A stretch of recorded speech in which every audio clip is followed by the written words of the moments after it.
Hello, you're watching TVP World Talks. I'm Jonasz Rewiński. Fears of impending mobilization have sent Russian men scrambling for the exit, with reports of unprecedented crowds turning up at the only border crossing with Georgia.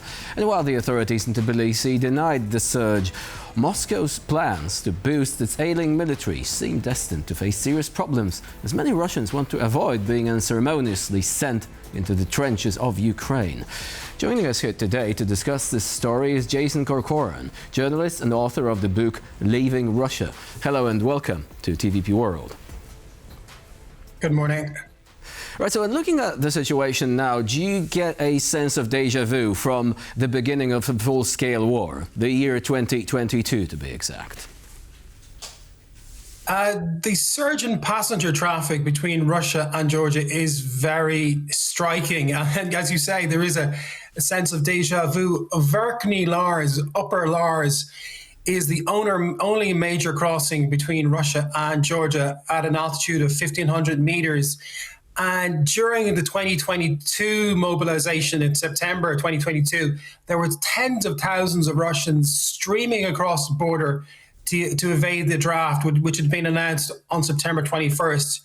And the scenes were almost biblical. They left behind cars, bicycles, strollers, and there was long lines of people who feature in my book who were streaming across on foot with their luggage. And there was Yandex maps and drones, which revealed that there was 3,000 cars lined up in a 10-kilometer tailback for 48 hours. I don't think it's as bad this time, but certainly there's chaos. And I think some of what's happening at the moment is seasonal, because a lot of Russians who used to holiday in Crimea no longer can, and now they're traveling to Georgia. And of course, there was also a mudslide and some flooding, which led to some delays in the crossing. But the numbers are very striking. What's keeping those Russians who decide to stay, despite the risk of being mobilized inside the country? I mean, after all, they do know that mobilization may be announced sooner or later. And once it is, there might be no escaping it. The conditions at the front line are unfavorable, to say the least. And yet some of them decide against leaving. Well, as my book sort of details, about 1 million people fled in 2022. A lot of these were men of military age, and they would have fled initially to the Caucasus, to Georgia and Armenia, because you don't need a foreign passport, to travel to Armenia and Georgia. And life wasn't exactly full of roses in Yerevan or Tbilisi, especially in Georgia, where they were not welcome, because, of course, Russia still occupies Abkhazia and Southern Ossetia after the war in 2008. So some of these people actually ended up going back, even though there was a danger that they could be drafted, because they couldn't find jobs and they ran out of money and they couldn't get visas to go to the West. So some of these people have gone back, and now they're looking at the exit door again. What do you think should be the approach concerning Russians who want to leave the country? Because we're facing two very, let's just say, inconsistent policy lines. On the one hand, we want to avoid infiltration by foreign intelligence, naturally. But on the other hand, also, there is a question of possibly facilitating this brain drain and allowing the smartest Russians, those who do not want to fight in the war, to escape from the clutches of the regime in the Kremlin. How should the European Union in particular approach this dilemma? Yeah, it's a difficult balancing act. And I think the problem is the West has been making it harder for, good Russians who've marched against Putin's regime and, who've, served time or, who've been beaten up. And since, 2023, the European Union has suspended its visa facilitation agreement with Russia. And I think that Germany has suspended its humanitarian visa system as well for Russians. But, it's not simply a humanitarian obligation. This is a strategic opportunity, which you've just alluded to. I mean, every engineer who escapes the draft is one fewer engineer Putin can work with in the war or use as a drone operator. And, Putin wants to conscript Russia's future. The West should help it escape. And so they can come back and rebuild Russia. But on the other hand, we also had major communities of Russians living abroad, and in theory, and we'll be coming to that later, of course, because there is new legislation that let's just say, might have an impact on that. In theory, they are free from the influence of Vladimir Putin, and yet they often hold marches in support of the war. For example, in Germany, we've seen that happening many times. That definitely does not endear Western audiences to the Russian expat communities, because they often say, well, they are living outside Russia, and yet they are still mentally deeply entrenched within the sort of mindset that the Kremlin is striving to promote, right? I think within every expat community, especially, Russian speaking, it's very complex, but there are useful idiots who can be used and be manipulated. And, Russia is using increasingly these hybrid tactics. They no longer have sleeper agents. They no longer have spies in the field. They're using people and, through compromat and Telegram channels to, sort of blackmail people into doing things that they shouldn't really be doing. But there are, Russian expats who are mobilizing to try and build an alternative Russia. Ilya Yashin, for instance, Yulia Navalnaya, Vladimir Kara-Murza, all these guys live in exile and, they've all suffered at the hand of the regime, are trying to build an alternative Russia. Well, there are also voices of criticism from Ukraine, for example. Many Ukrainians are saying, look, even the members of the Russian opposition, some of them for a long time held views that were at least partially adjacent, let's just say, to those at the Kremlin. For example, the question of the occupation of Crimea, and later on other Ukrainian territories. Some of them were very reluctant to say, no, Russia should give them away. So do you think that there is still work to be done regarding communication from these political opposition communities? Of course, there is, not even a single position adopted by them, but still, what do you think about this? I think since the death of Alexei Navalny, I should say the murder of Alexei Navalny in a polar colony in Russia, that there has been a lack of a unified voice. And Navalny, who I knew personally and interviewed a number of times, he went on a journey. I mean, initially, he thought that Crimea, should remain Russian because of after the annexation.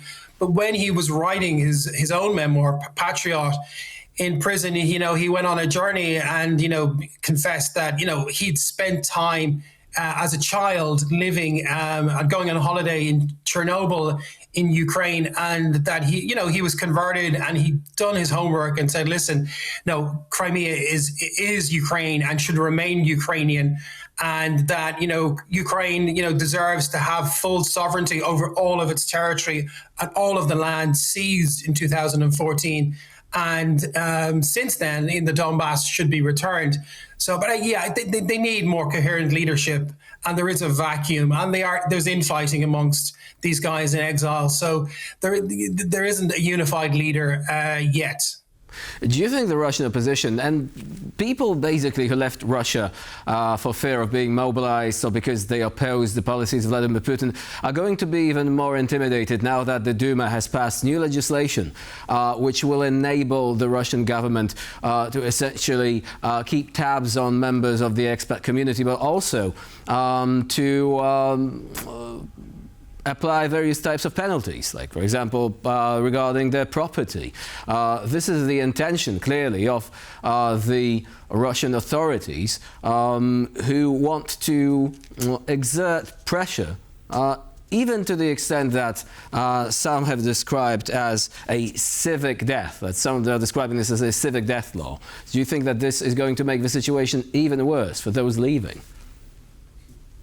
Yeah, well, the Kremlin basically is trying to buy people's silence. So people are increasingly being put on lists and being designated as either terrorists or extremists, and that means that your property can be seized, your bank account in Russia can be frozen, and even if your relative, who's associated with a so-called extremist or a terrorist, they could suffer at the hands of these new laws. And there's this portal in Russia called Gosuslugi, which is, you need it for anything, for applying for a new passport or for a birth certificate. And access to Gosuslugi could be denied if you're designated as a terrorist or an extremist.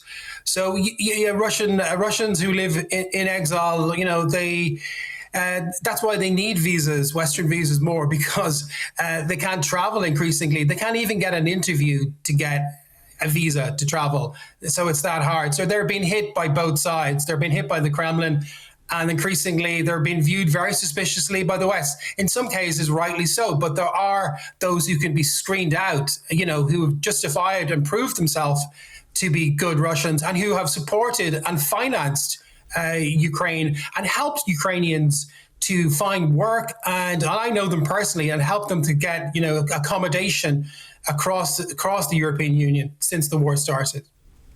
Now, exiled Russian writer Dmitry Gluchovsky, who was sentenced in absentia for actually opposing the regime, has said during one interview that Ukraine is essentially a competing political project, that this is like the sort of beacon of freedom. That's why Putin wants to smother it, because he wants to drown it out, because he doesn't want the Russians to see that there is a different path. But how many Russians, from your experience, having spoken to those who decided to leave, might be receptive towards a different path, one that does not involve imperialism or authoritarian rule like we have in Russia today? We're talking, of course, about those who are still within the country. Are they receptive towards change? Could they be led towards change by economic hardship caused by the recent fuel shortages or attacks on logistics centers? I think, this idea, the imperial Russia, I don't buy that everybody believes in this fully. There's always opinion polls that are conducted in Russia about those who are in support of the SVO, the military operation. And it's almost like people are getting a gun to their head. Are you in favor of the military operation? And people invariably say they are, because they're afraid of the alternative, that they could be thrown away in a gulag, or, they could suffer and become designated as a terrorist or an extremist.